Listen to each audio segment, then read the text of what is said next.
Now that we've covered the small drywall repairs, let's cover the big one.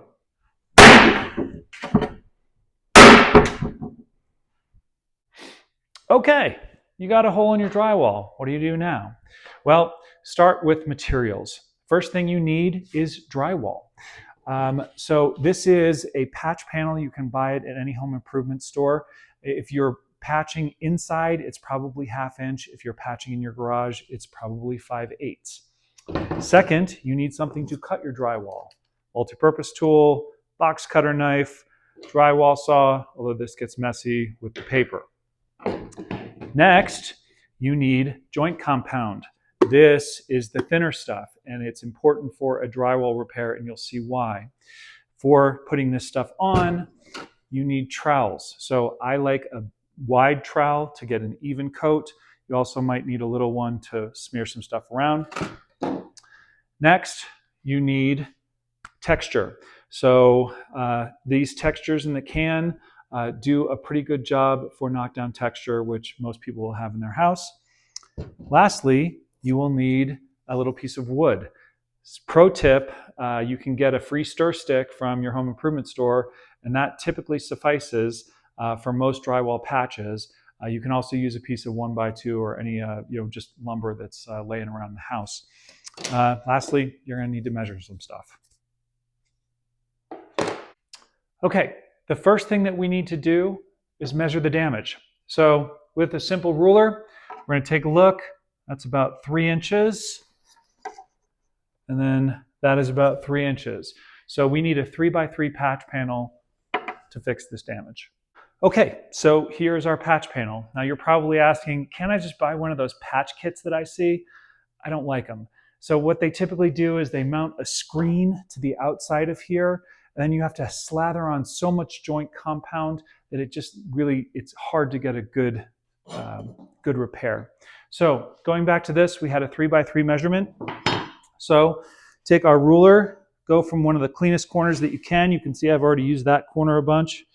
And you do 3 inches here and 3 inches here. And you can either draw those lines or not draw the lines and just cut them as best you can. I like to use a square because then I get the closest thing to square corners as I can. So this is going to be my patch panel for that. There are 2 sides to the patch panel. This is the finished side. This is the raw side. You want to be making sure that you're using the finished side to the outside of your patch panel. Next thing that you want to do is you want to score this paper so that it does not cut when you cut the drywall.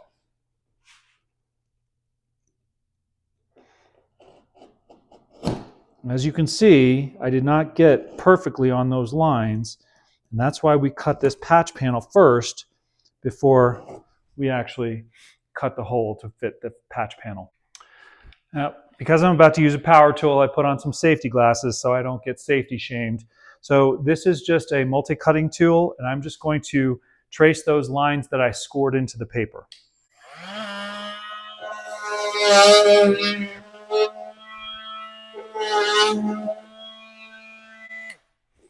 That's it. So as you can see, that's super easy. You can also continue to score using this, or you can use a drywall saw. Once the paper is cut, then it won't rip the paper. Now I have my drywall square, and I know exactly the size of the patch. So what you can see here is that I put the patch over here, and then I traced around there. And so now I have the exact dimensions of what I need to cut, and there's not going to be any fitting. If I did this separate from this, there's a lot of fitting and a lot of aggravation. So now that we have the dimensions of the hole, we have to score the paper because we don't want to rip this paper either. So what we're going to do is we're just going to trace that lines with this knife and really dig in and make sure that you cut that paper. And then we'll cut it with our multi-purpose tool.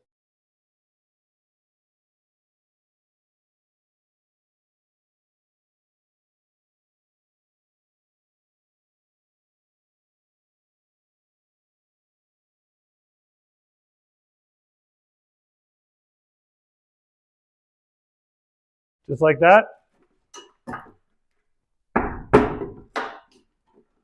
and we have our patch hole. So in trying to fit my patch panel, you can see that it's a little too tight, and some of that is because the multi-purpose tool didn't quite get everything out.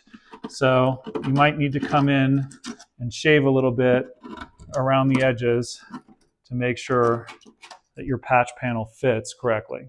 Okay, next step is to give the drywall something to sit on, and that's what this is for. So I like to use 1-inch drywall screws, and then I have my handy dandy little drill here. So what I'm going to do is I'm going to feed this in. Typically it's easier to go height-wise because you're not going to run into a stud, and you have to hold it in place, and then you have to drill this in to give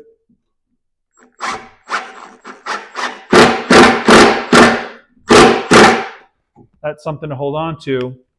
And you also want to countersink that screw. So that means make sure that screw is sitting slightly below the level of the drywall so that you can fill that hole as well. Okay, so in trying to countersink the second screw, I split the little piece of wood. So pro tip is if you can get the 5-gallon bucket stir sticks, that works better. I just took a piece of 1x2 that I had in my workshop and put that in there. That was a challenge because there wasn't a whole lot of space to work around that 1x2. So now the support's in place, we put in the patch.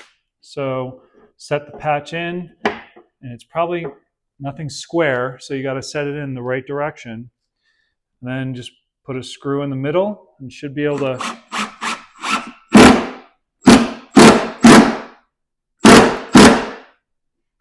countersink that right in so that it sits in there. You can see it's not perfect, but that'll get filled in the next step.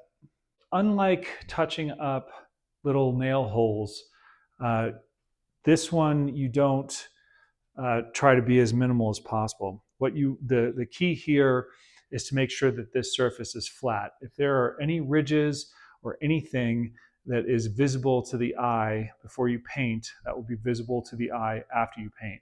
So what you want to do is you want to take that joint compound, as you can see that I have here, that we talked about earlier. So this is the thinner stuff. It's still pretty thick, and you just want to slather that on like so and get a nice good coating all the way around, and just kind of try to even it out a little bit to start with your smaller putty knife. And then you take your bigger putty knife and you try to get that. You want this, you got to make sure this knife is perfect, that there's no ridges or dings or nicks or anything. And then you're just going to drag that off really, so you can kind of see that. I can see the outline. So I'm going to put that putty back on, and we're going to drag in not such a severe angle. The key is to get no ridges.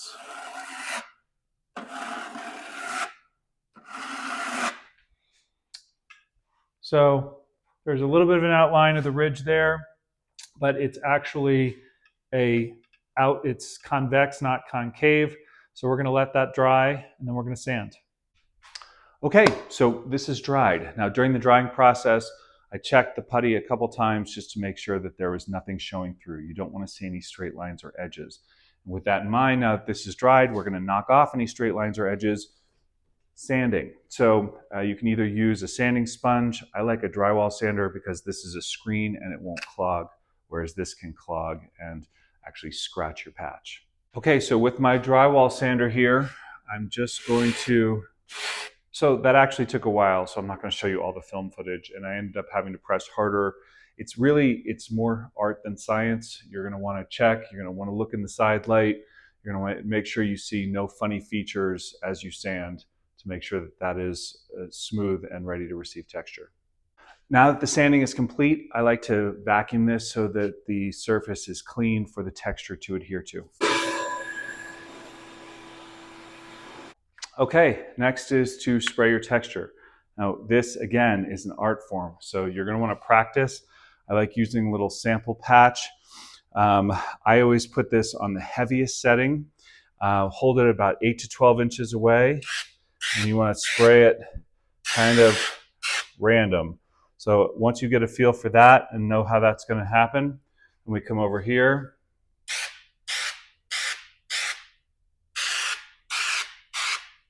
and you want to spray out past the patch, because if you just try to spray the patch, you'll be able to see the lines of where the patch ended and the old drywall began.